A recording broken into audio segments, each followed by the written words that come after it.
Hi, this is Gwen Foster. The topic of this video is why can't I lose weight?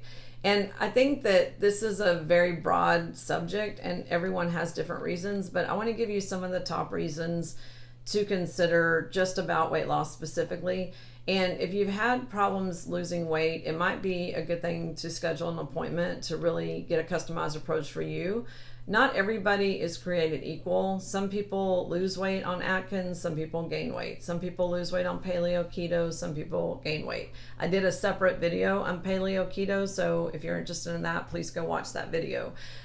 Generally, what I find with people that have a hard time losing weight is maybe 10 things, and I'm just going to list them off the top of my head. The first thing is food sensitivities or allergies.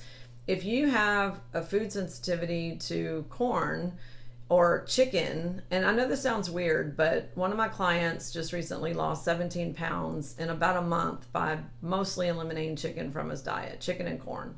So he's eating double meat Whataburgers, he's eating other like beef and other meat and other flour products, instead of getting corn tortillas, he's doing flour tortillas. He happens to be blood type B, so he can get away with this.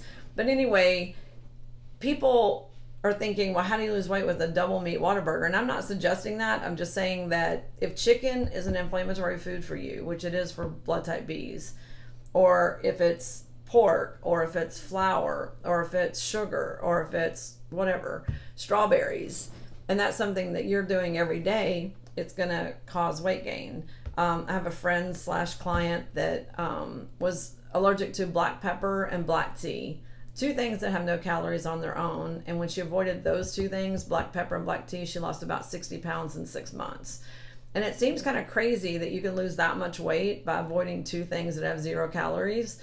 But it's not about calories always. A lot of times it's about inflammation. And inflammation is what makes things hurt. It's what makes you feel bloated. It's what makes you feel puffy.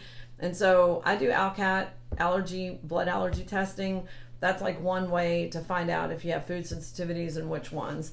And a lot of people are amazed that I had a lady recently that was allergic to beef and lettuce, like highly allergic to both. She ate almost every day beef and lettuce, and she just kept creeping on the pounds, about 50, 60 pounds overweight, and she stopped the beef and lettuce, and in like 1 month she lost about 5 pounds. And that was not dieting or counting calories. Okay, the second thing is thyroid. Now I did a separate video on thyroid as well.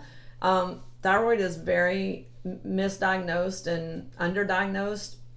The way you know if you have a thyroid issue is by taking your oral temperature. If your oral temperature is under 98.2, you have low thyroid function and possibly blood sugar and adrenal issues. If you go to a walk-in lab, like any lab test now, you can get a comprehensive 8-panel thyroid for about $250. This is the only way to know for sure if your thyroid's working. If you go to the doctor and they do a 1 single panel thyroid or 3-panel thyroid, that's totally BS. That doesn't tell you anything, because it doesn't tell you if there's a conversion happening, or if the liver's working, or the uptake is working, or if you have an autoimmune disorder affecting your thyroid. The other things affecting weight is adrenals. And for a while there was a series of commercials on TV that was showing like belly weight and cortisol levels and inflammation and weight gain due to cortisol. And it's true. If you're super stressed out, if you're not getting enough sleep, and if the adrenals need help, it's hard to lose weight, and you'll be especially bloated in like the stomach area. The next possibility is kidneys. If you have stress on your kidneys and you're not drinking enough water, which is half your weight in fluid ounces of water a day. So if you weigh 150, you should drink 75 ounces of good quality water per day. If you don't, where you gain weight is in the butt, the lower abdomen, and the thighs, which they call like love handles and saddlebags. Also, things related to the kidneys can be low back pain, lethargy, vision changing, cankles, swollen ankles, like solid ankle stuff, knee pain, hip pain, all that's related, but also weight. It's hard to lose weight.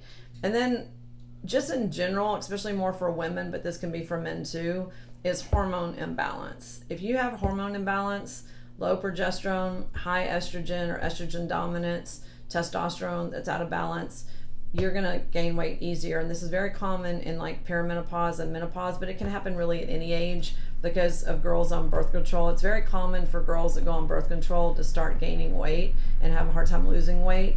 But it's also very common when women go into perimenopause and menopause. It's easy to gain 10, 15 pounds a year without doing anything different with diet or exercise. It's actually very frustrating, I can tell you, but it's about getting the hormones balanced. And there's hormone testing you can do.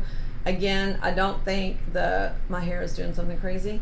I think that when you go to a lab and they're doing hormone testing, it's inconclusive.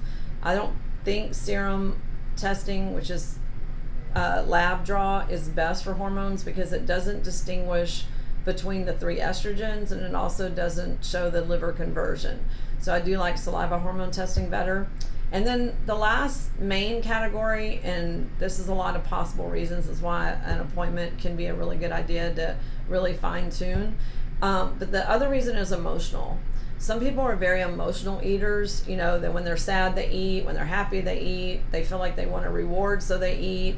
They're lonely, so they eat. Or sometimes people eat because there's a protection mechanism, because maybe of a past breakup or a rape or some sexual abuse situation. A lot of times that food becomes a very comfort thing, you know, kind of in that way. So what I would just say is that it's important to identify what is going on behind the weight loss.